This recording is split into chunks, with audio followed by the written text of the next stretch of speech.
Welcome to Games from Folktales, a podcast that mixes historical research and tabletop role-playing settings.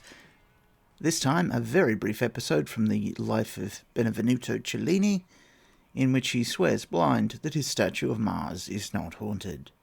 Thanks to the LibriVox production team for the following recording. Being then refreshed in strength and spirit, I attacked the great statue of Mars, which I had set up solidly upon a frame of well-connected woodwork. Over this there lay a crust of plaster, about the eighth of a cubit in thickness, carefully modelled for the flesh of the colossus.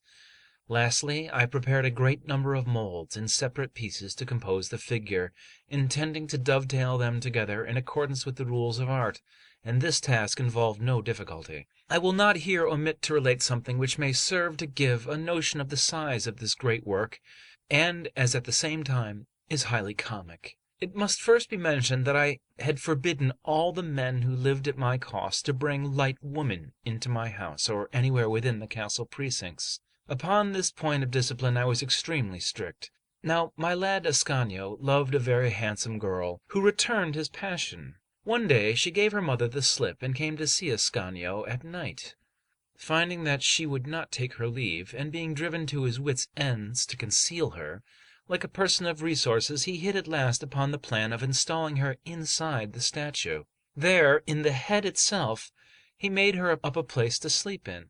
This lodging she occupied some time, and he used to bring her forth at whiles with secrecy at night. I, meanwhile, having brought this part of the colossus almost to completion, left it alone, and indulged my vanity a bit by exposing it to sight. It could indeed be seen by more than half Paris. The neighbors, therefore, took to climbing their house roofs, and crowds came on purpose to enjoy the spectacle.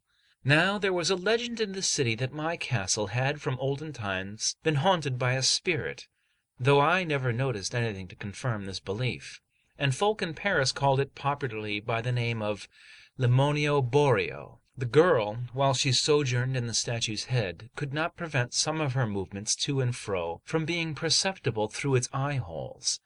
This made stupid people say that the ghost had got into the body of the figure, and was setting its eyes in motion, and its mouth, as though it were able to talk. Many of them went away in terror.